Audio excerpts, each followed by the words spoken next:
Hi, I'm Susan Carberry here at the Cake Cottage, and I am going to show you how I ice my cakes.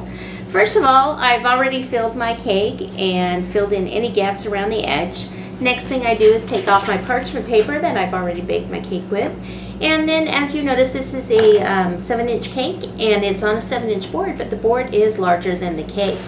So what I need to do is take my scissors and actually go ahead and cut around the board. And I want the cake to be, or the cake board to be the same size as the cake. Cut.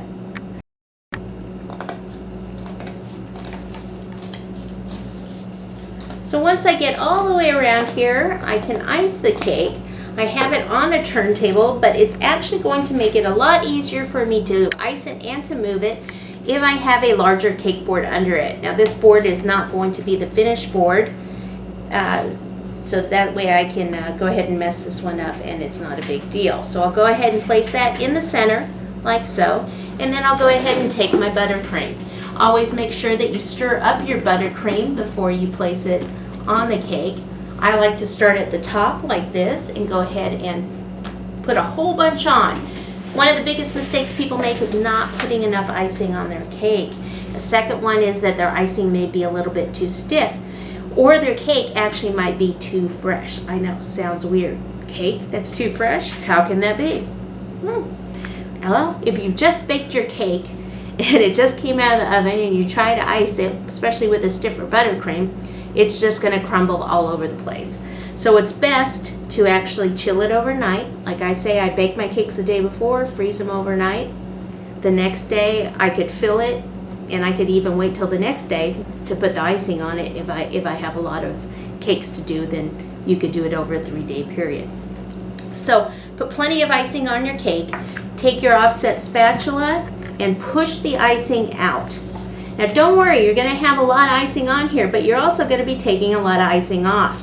The trick here is to make sure that your spatula stays on the icing and doesn't touch the cake.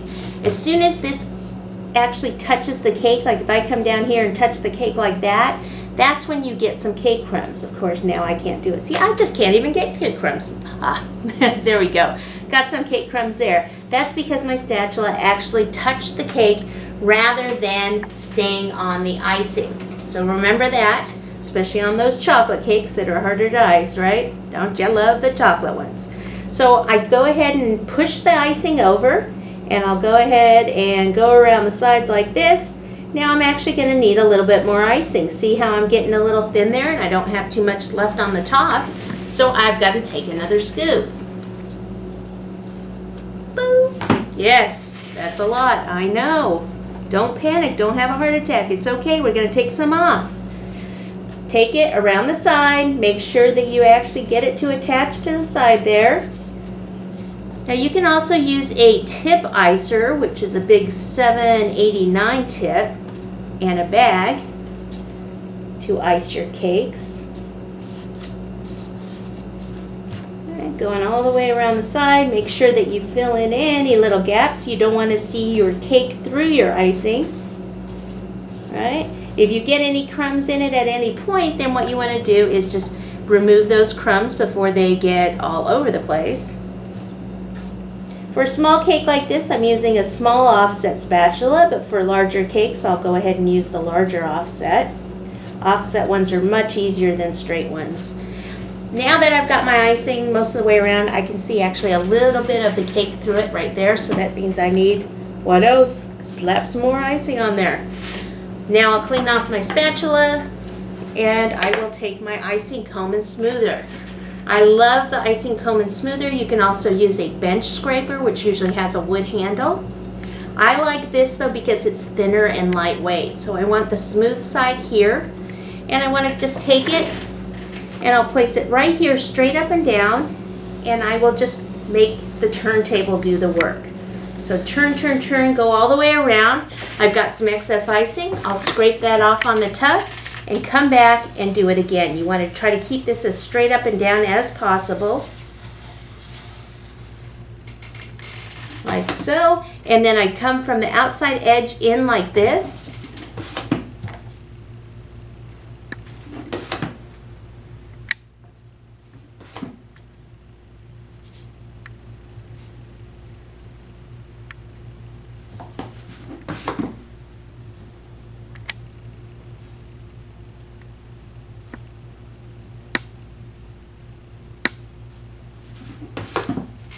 And then I'll usually come around the side one more time, because when you do that on the top, it usually pushes it out a bit.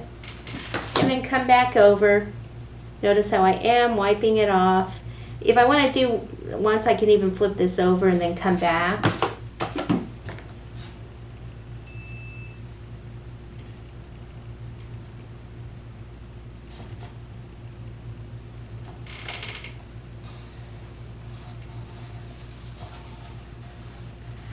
And there you go. There's your iced cake.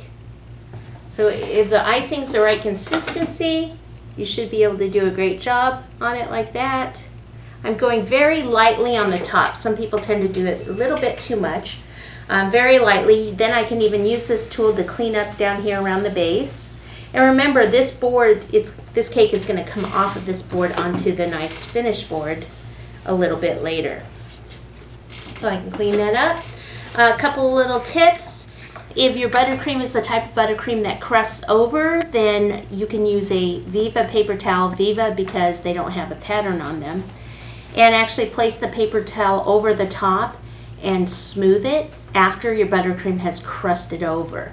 The buttercream I use tends to stay a little bit on the softer side, which I prefer, but I know a lot of people prefer a crusting buttercream. So for that, you can certainly do that. Put the Viva paper towel over it, smooth it with your hand, or you could even smooth it with a fondant smoother, which is just a flat paddle, basically, that you smooth over the top and over the sides. Now, I'm going to show you how to get your edges of your buttercream cake smooth, more of a fondant look. I like to use acetate. This is acetate, and it usually goes around desserts like strawberry shortcake, things like that, to keep them fresh. You usually get it at a cake supply store, like the Cake Cottage. That's right, I said it. All right, so I take a piece of this, and I just cut it into a little square, and then I cup it in my hand like this, thumb here, fingers here. And then what I do is I come right over to the edge of the cake and just very gently take it and then just go around the cake like so, just to get that smooth. Once I go around, once or once and a half, remove the excess, and then I can come back over.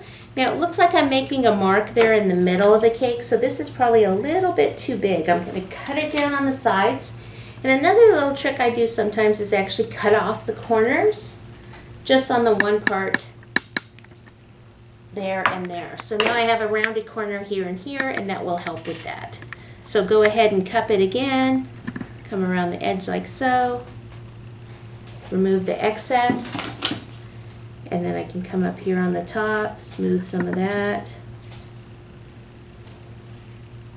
Since I messed up that side, I would come back with my handy dandy scraper here and do that one more time.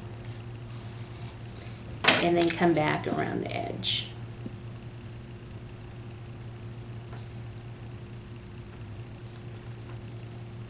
See, just go very lightly and you can fill in any little gaps, and then you have more of a fondant look.